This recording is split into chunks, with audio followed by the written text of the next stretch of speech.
So we'll be asking you current issues, and you each have 30 seconds to give your answer.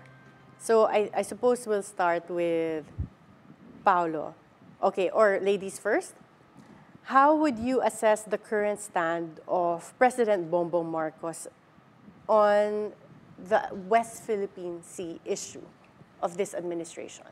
Well, I think, no, kasi given that nasa exclusive economic zone ng Pilipinas, ang West Philippine Sea, we should actually fight to have sovereignty over it.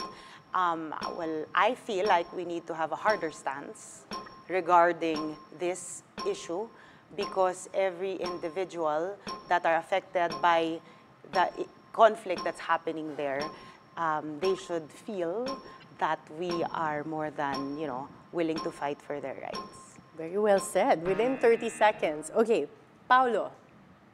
Same question? Same question. For me,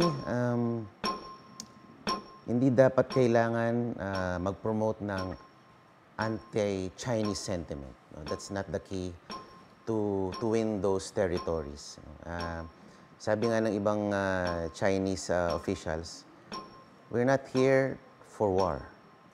We're here for business. Yun lang gusto namin. And to achieve that, we do not have to resort to military action. Dahil unang-una di naman natin kaya. No? So we have to, engage in bilateral talks. Yun lang. Yun po ang paraan. Okay, next question. People are now feeling the negative impacts of climate change. How would you contribute in your own way to address the issue? We'll start with you, Chi. Well, if darating sa punto na ako ay maging vice-alkalde ng Maynila, dapat gumawa tayo ng mas maraming green legislations. Because for me, kailangan mas aware tayo sa effect ng climate change kasi nararamdaman natin to na paiba-iba ang mga nangyayari, seasons, no? Iba ang epekto sa ating bansa. And for me, dapat ang mga legislations na gagawin ng City Council balang araw, dapat mas sensitibo to sa ating environment. Okay. Same question, Paulo. People are now feeling the negative impacts of climate change. How would you contribute in your own way to address the issue? Siguro kung papalarin po tayo na makaupo sa mababang kapulungan, we will craft meaningful legislation to mitigate the climate change and to reduce carbon footprint by promoting electrification sa mass transport, not only for commercial transport, and waste management, proper waste management. Okay, thank you so much. Okay, third question. Assuming resources are not an issue, how would you address poverty in the Philippines? Chi, the timer starts now.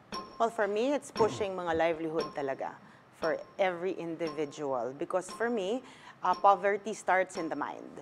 Pero pag matuto ang ating mga kababayan na makatayo sa kanilang mga paa through livelihood, then I think slowly ma-address ang concern na to.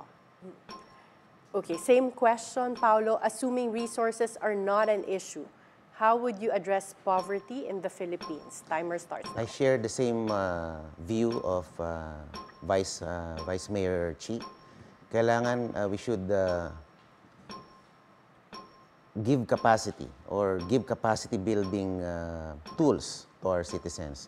Hindi po enough na bigay lang tayo ng bigay ng ayuda o pera.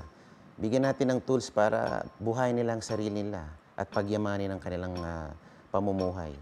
That you can do so by giving proper education, giving yung livelihood programs na that will ensure that magiging maganda ang kanilang buhay.